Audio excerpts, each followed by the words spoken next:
So, let's now turn on to the issue of social media and governance. Why governance, right? Governance is very important because it is how we decide on the future of our society. Sometimes governance is defined as the steering of society. Decisions about the direction that society should take, decisions on who should make those decisions, and decisions about how do we then get to where we want to go from where we are. So those are governance issues. It's not just government. Government is just one component of governance, right? Government is usually the specialized institution to govern, of governance. So governance is a broader concept. It asks the questions, who are involved in the decision making? How is the decision made? How are actions selected, and who undertake those actions? So that's what we want to do, how social media facilitate governance or serve governance. Now, the first point I want to make is that social media enables new forms of political participation. It opens up new channels by which we can participate in the decision about our future, our collective future.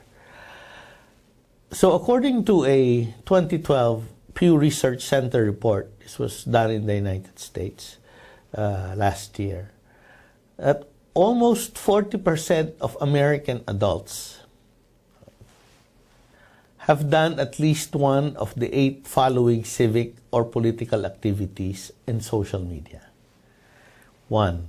Like or promote political materials. 2. Encourage others to vote. 3. Post thoughts on issues. 4. Repost political content. Encourage others to act. Post links to political stories. Belong to political group on social networking site, and follow officials and candidates. So these are normally that you do offline, right? Encouraging other people to vote used to be a face-to-face activity.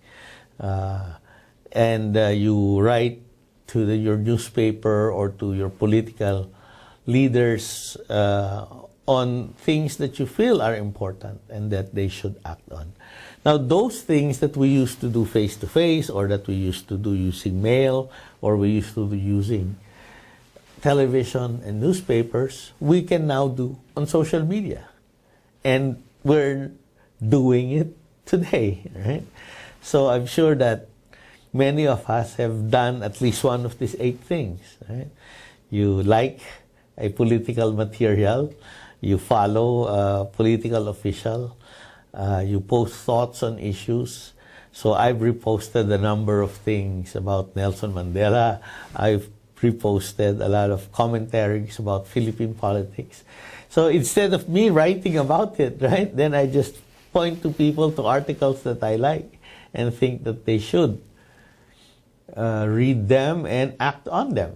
So this is a new kind of civic activism, right? A new empowered form of citizenship where we share our ideas and help people move, or we help shape other people's ideas and convince them that this is the way to do it or this is the way to go. So it does not replace the traditional forms of political participation. It simply adds a new dimension, or if you will, a new channel for this political participation. So that's again on the something new part. What is also interesting about social media and governance is that it changes the way we do things. Now, one of the challenges in governance, in the decision about our future and how to achieve it, is our ability to participate in the decision making. Because, of course, in most democratic countries, the Constitution guarantees the right of citizens to participate. As a matter of fact, in most democratic constitutions, the citizens is ultimately the sovereign power, right? The people is sovereign. The government is merely an instrumentality of the people. But the problem is, in reality, what happens is that we establish a government, we elect leaders, and that's about the end of our political participation. Right? We participate in politics, or we are only sovereign or powerful every 3 or 4 years when there is election. And in between, we leave the affairs of state to other people, to the professionals. This, of course, worked for a while, and part of the challenge was it was very difficult to get people to participate. The logistics is difficult, right? The ancient Greeks in Athens, the birthplace of democracy, the reason why they were able to participate is there were few of them. It was a city-state. And only men participate. Only men born in Athens. Right? The women do not participate. Foreigners do not participate. So you get participation only among a very small group of people, a minority in society.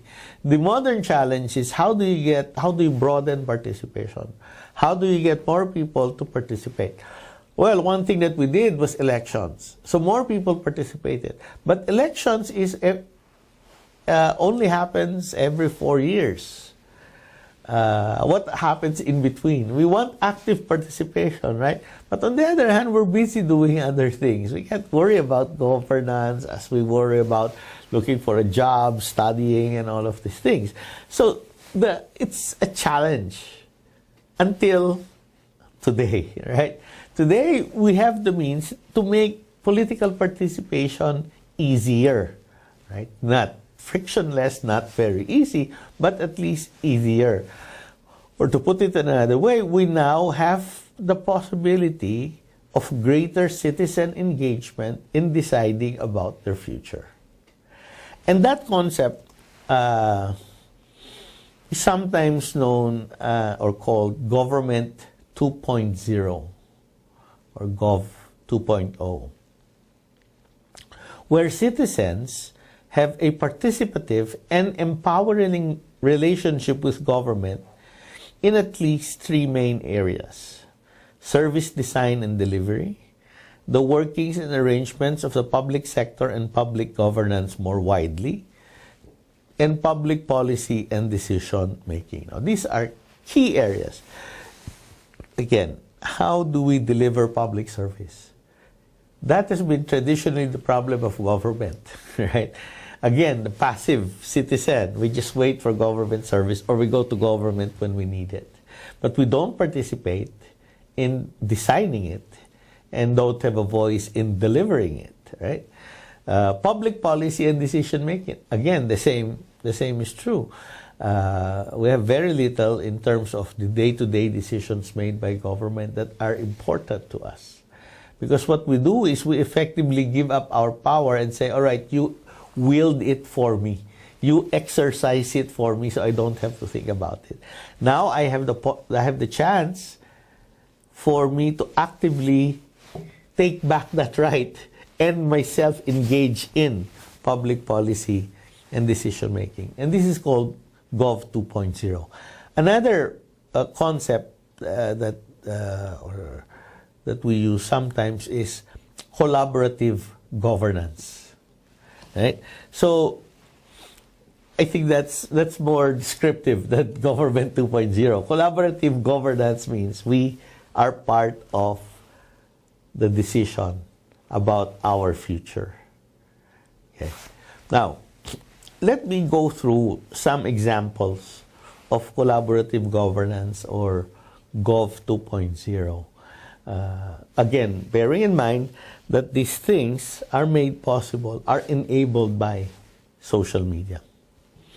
Now, Ireland recently drafted a new constitution because the old constitution was simply patterned after the colonial master, right? So they just copied the constitution. And as a result of the kitchenware revolution in Ireland, They decided, no, we need a constitution, one that is truly reflective of the realities, aspirations of the 21st century. So they, like other governments or states, they created a body that would make the constitution. That's normally how new constitutions are made. Now, the traditional way of making constitutions is that you create a body, the body writes the constitution, they deliberate, and then once they are finished, they then put up the draft for discussion. And there's public debate, and then there's a plebiscite. And the plebiscite is whether you accept or you reject the constitution. So in the Philippines, it's all or nothing. Whether you like the whole of it, you can't just say, oh, I like this section, and that section. No, it's a package deal. And so what usually happens is, if there are more things that you like, then you vote for it. It's not that you dislike certain sectors, but you can live with those sections. So as long as there's more good in it than bad in it, then it gets your vote. Right? So not everybody is happy with the Constitution. There's certain parts of it that they like, but there's enough of it that's there that they vote for it. Now in Ireland, they did something different. They used social media in the writing of the Constitution. So the Constitution Commission still writes a draft, but every time the draft is finished, they post it in their web page. And they ask for people's contribution, whether they like the draft, what is it in the draft that they like, what they don't like. And there's an FB page dedicated for the discussion of the sections of the Constitution, not just the whole Constitution. Right? Now, they also had a Twitter account and a YouTube page where interviews with the members of the Constitutional Commission are regularly posted, a Flickr account where you have pictures of the 25 members of the commission at work, all intended to make interaction with citizens easier. And then citizens can also attend the council meeting through live webcast. So here you have the people engaged in the process of writing, not just at the end stage, but at the very beginning. So they can say, no, I don't like this section. It's, hey, we heard you already, we adjusted it. Right? So what happened? The council received online and offline about 16,000 suggestions and comments, which then were debated in social networks. So they wrote 15 different versions of the text, taking into consideration the results of this widespread deliberation. 15 times, because they were trying to get the sense of the people, what the people wrote, so that when the final draft is done, no one can say, oh, we did not participate. This is the first time I'm seeing it. I don't like this provision. So it's a much better. Now, it's a crowdsourced constitution. It's another way that is described. But see, you involve the public in the drafting of the fundamental law of the land. That's, I guess, Ireland's is the first constitution that could be called a crowdsourced constitution. So I would imagine that this experience, more people would then, as they rewrite their constitution or they revise their constitution, then use social media to allow for citizen participation in this very important process. New Zealand, they were not writing a new constitution, but they were amending or revising their old police law, right? The law that governs the police in New Zealand. In 2007, the government decided it was time to write a new law. And what they did was, again, to invite people to participate through a wiki, right? So we've met the wiki before, right? It is a website that allows you to participate, to write, to revise, and to edit a document. And so what they did was they put up the old Police Act law, and they allowed people to comment and to make suggestions and revisions. Now, they still relied on the traditional kinds of the traditional things they do when they draft new laws, which means they hold public hearings, they allow people to write in.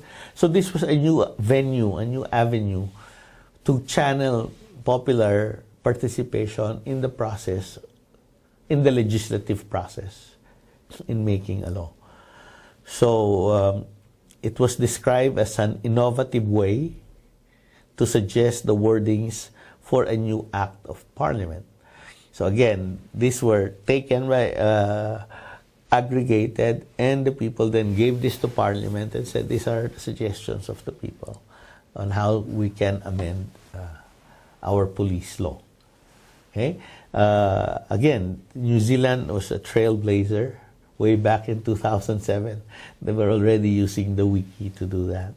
And so we'd like to see, obviously, more people, more legislatures using social media to reach out to the people so that there is active citizen engagement in legislation. It doesn't only happen at the national level. It also happens at the local or subnational level. One of the interesting things here is the experience of Melbourne when they were doing a new city plan. So the plan was called Future Melbourne, right? So they engage a group of people, professionals, to draft a new city plan. Then what they did was they opened it up again for consultations. And they used a wiki, they put it online, and they used also blogs to generate public participation in urban planning. So this is the first exercise in using social media in urban planning. So what is interesting is that by doing so, by using the wiki and the blog, by using social media, they allowed people in Melbourne, the citizens, to participate in how their city would look in the future, right? But more than that, it also allowed people from Melbourne, but not living in Melbourne, to take part in the process. Okay, so they considered themselves from Melbourne, but probably because their job took them to other parts of Australia or other parts of the world. Having an online social media kind of portal or channel for participation allowed these guys who would normally cannot participate through face-to-face public hearings to weigh in on the issue. Then they discovered it's not only people from Melbourne who were commenting, were also other urban planners from other cities outside of Australia who were also participating. So they were getting the wisdom of people from all over the world on how best to design the city of the future. So they got a wider, richer, and insightful comments, suggestions to input into the revision of the plan. Okay? So again, co-creation at a wide scale in this instance in terms of urban planning. There was also something interesting about both the Future Melbourne and even the Iceland case, and that is they did not experience vandalism. Nobody posted things outside of the topic, right? Nobody posted hate messages. Nobody posted the equivalent of graffiti online. And for me, that sort of shows that, you know, if you treat people with respect and you give them responsibility, they act accordingly. Right? So that's a good sign for the future, that people will participate, people will give their comments, and will not take extraneous issues or other issues. But of course, that may be too much to ask for, but still, that at least has been experienced, and maybe there's hope yet. The other very popular subnational initiative is called See, Click, Fix. Right? So you see something, you click on your computer, and then it gets fixed. Right? So this is an interactive website that enables users to report non-emergency issues in their communities, such as broken streetlights, potholes, graffiti, broken windows, those kinds of things that that it takes very difficult for government to monitor potholes, right? And it's so easy for us, if we experience it, just to report it to them, so their attention is called. Now, this is a very successful initiative that a lot of cities in the United States use it, and a lot of cities outside of the United States have their own versions of it. So this is, again, a manifestation of an active citizenry. You involve citizen in monitoring what is going on, so that you're able to respond more effectively. It's the Twitter of the Jakarta's traffic management police. Like any big city in Asia, right? Traffic is a problem in Jakarta. Now, simply because of these are huge mega cities, right?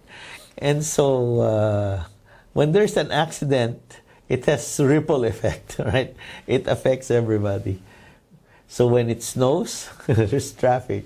When it rains, there's traffic. When it's hot, there's traffic. So in order to alleviate the situation, at least not to get it worse, as a service to the public, the Jakarta police in charge of traffic has sends tweets to registered citizens, updating them on the traffic conditions in Jakarta's main road. So before you leave work, right, you are able to plan your alternative route. You know already if you're going to go to your office using the regular route or your alternative route, because you know the traffic conditions on the streets of Jakarta. So it empowers us, right? It helps us make better decisions. Instead of blindly, every day we take the same route, and sometimes it takes us an hour, sometimes it takes us 3.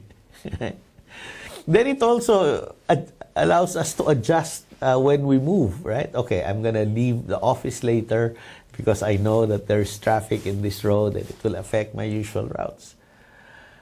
So very helpful. And it allows citizens also to report to the traffic police incidents happening on the street. Okay? So they help themselves by telling the police, oh, this is what's happening here, so it gets reflected. Other people benefit from such tweets. These are small things, but has huge consequences, right? Important consequences made possible by social media. It would have been very expensive to do that before. But now with social media, the cost is just setting up a web server and then teaching people how to use it, and people subscribing to it. Again, because of the success in Jakarta, other city police in Indonesia have their own Twitter page and now provides traffic information to their citizens. So those are the kinds of things that allows us to be part of the process of deciding about our future, deciding the direction we should take, through our constitution, deciding on the kinds of cities we want to build through urban planning, and helping ourselves in terms of the traffic situation, making it easier for us to navigate, and also making and us participating in monitoring public services and how to improve them. But that's not all of social media in governance, right? Social media does other interesting things. Earlier on, I mentioned about the powerful role of social media in knowledge management, right? And I cited the case of NASA not knowing how to send man to the moon anymore. As I said, I don't know if that is a story only or if that's reality. But I heard another story, and I think this one is likely true. That Boeing, the airplane company, aircraft maker, the U.S. Air Force relies on Boeing 707s to do storm tracking for their weather service. And these are old planes. They don't produce them anymore. These are old 4-engine planes, but much smaller than the planes that we have now. So they went to Boeing and said, "Can you build us 707?" And Boeing said, "We don't know how to build those anymore, right? We don't build them anymore. Maybe you want to try some other models, but the only 4-engine plane that we know how to build is the jumbo jet. That's maybe too big for your requirements. The other jets that we have are all 2-engine jets." So, the happy story is the Air Force discovered that a 2-engine jet would suit their needs perfectly. But the point here is that, knowledge get lost because of retirement, because people leave, do other things, and you're also focused on new things. And it's probably going to be more expensive. But that's the good side. But what if it was critical that they have a small 4-engine jet? What happens? Now, social media helps here. And I would cite 2 examples on how social media helps knowledge management in government agencies. The first is Intellipedia. Okay? So again, it's a combination of 2 words, intelligence and encyclopedia. It's also described as the Wikipedia for spies. Right? So the Wikipedia is for the rest of us. Intellipedia is for the professionals in the intelligence community in the United States. Commentators, those who study it, suggest that it's really transforming the way U.S. spy agencies handle top secret information. Now, actually, Intellipedia came as a response to 9/11, right? So, if you remember, right after 9/11, the attacks on the U.S. using civilian aircraft, hijacked civilian aircraft, the U.S. government undertook sort of a massive investigation on why they were caught unprepared for such an attack. And one of the things that they discovered was that it's because their intelligence agencies are not talking to one another. They're not sharing information. FBI has information that for FBI is not important or not high a priority. The CIA has information that by itself also is not very significant. The same is true with the National Security Agency. But if they were sharing information, those 3 not so significant information put together, seen in another perspective, becomes a very urgent security threat or concern. So had they been exchanging information, they could have prevent 9/11. from happening. So this is sort of the context.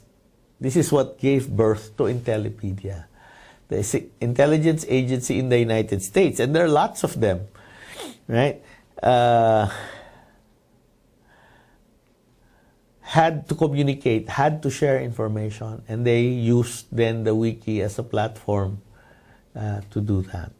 So in fact, Intellipedia is an intelligence sharing platform that is composed of 3 networks. Those for sensitive information, those for secret, and the top secret, right? So depending on your security classification, you can read or participate in any of these 3. Now, people would say, oh, maybe it's, if I ask you, which is the most active network? The top secret, the secret, or the confidential? People are surprised when I say the most active is the top secret network. It's the intelligence agents, intelligence analysts with the top secret classifications are the ones who collaborate most. You don't imagine that, right? You would think that these guys are the ones hoarding the data, the ones who will not share. But in fact, given a secure environment, they share. Okay, they're the most active. So that network called JWICS, composed only of analysts with top secret network, has 57,000 user accounts and has created over 400,000 pages of analysis. Right? 57, again, co-creation, right? 57,000 people sharing, discussing, looking at threats, looking at vulnerabilities. And this is not mandatory. These intelligence analysts are not mandated to participate. They don't get any credit for participation. And yet they do participate because they see that it's important that they get a better sense of what is going on if they share information with others in other intelligence agencies. So it's now easier to sort of say, well, this is an analysis jointly made by all intelligence analysts, not just a CIA analysis, not just an NSA or an FBI analysis. And the reason why they participate is the same reason why we participate on Facebook. We like sharing ideas, right? We are social by nature.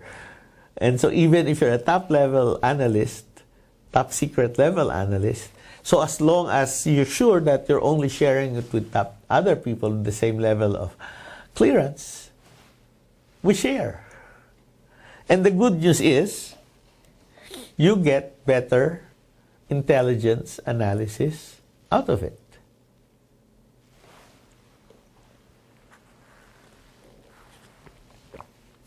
Now, the U.S. State Department, the Foreign Ministry of the United States, has a different kind of problem. Their problem, and I think this is true of other foreign ministries, is that they assign an ambassador to one place for a fixed period of time, let's say 3 years or up to 6 years. Then they move him to another place for another 3 years and 6 years. The ambassador usually does not have an opportunity to share what he has learned about his experience in this country before he's moved to another country.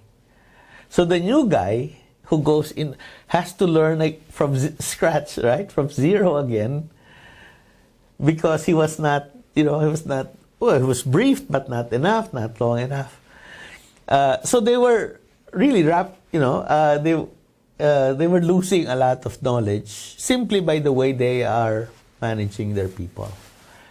So, the wiki to the rescue.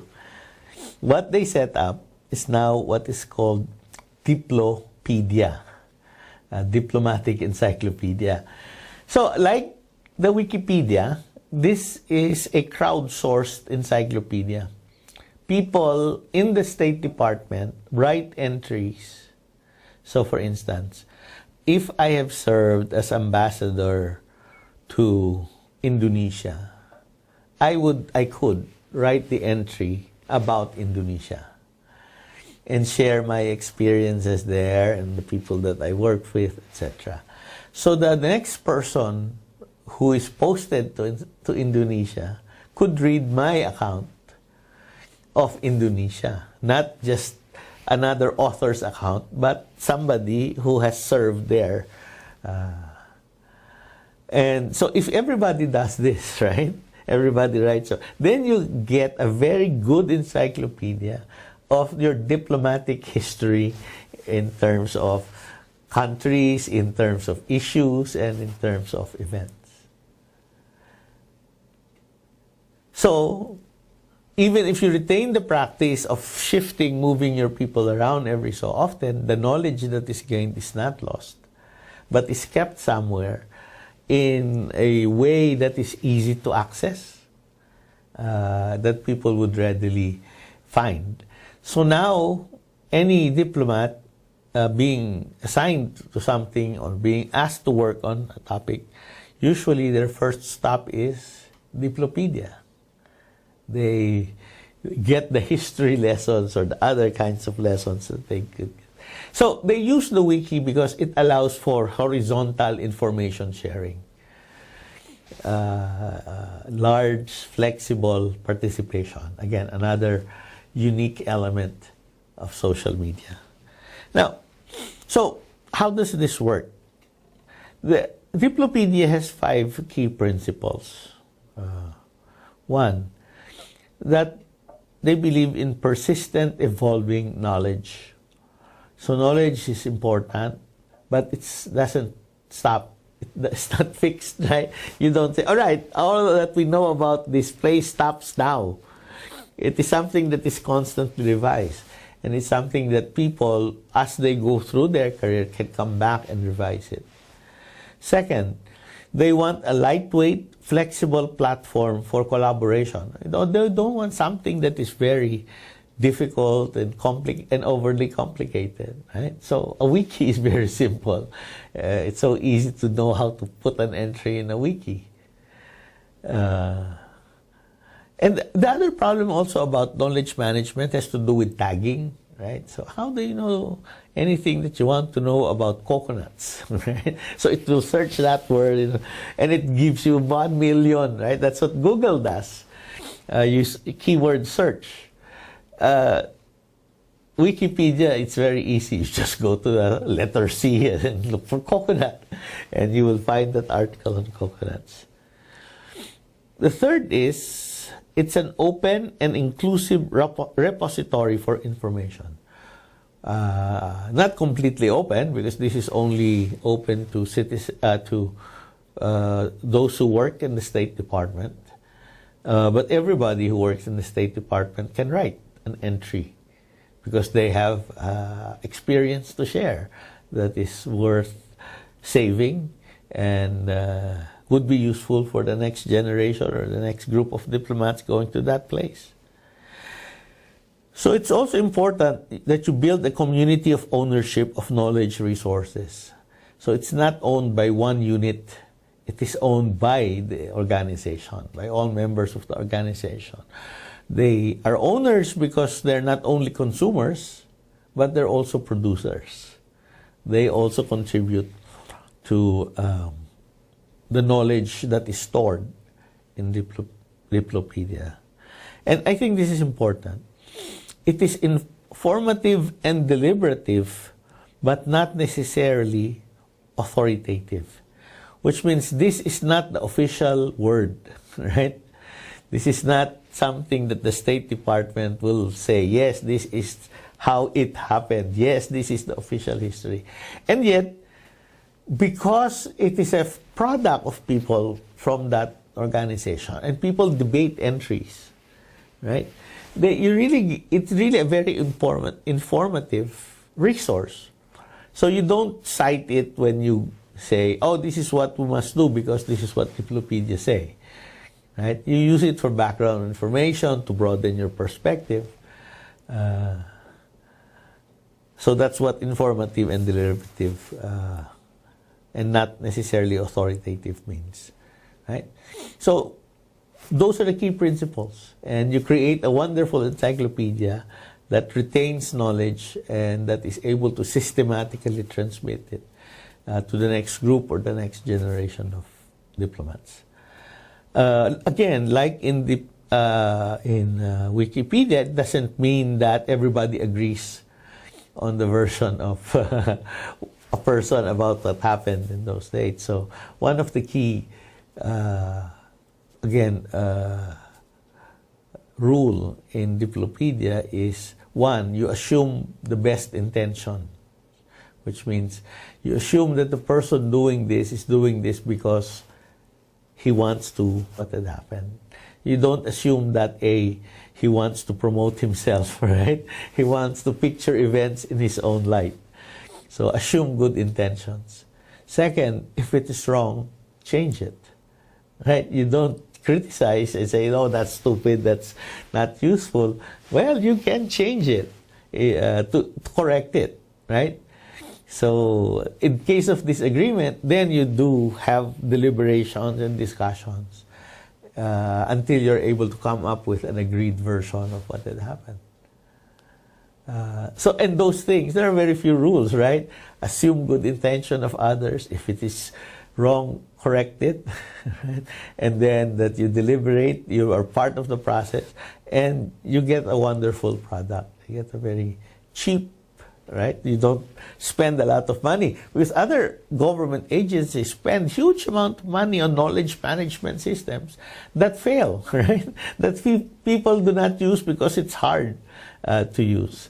This is cheap, simple to use, open, lightweight, and allows you to build the knowledge that you require. Right. So those are some of the things that social media enables in governance. It creates new channels for participation.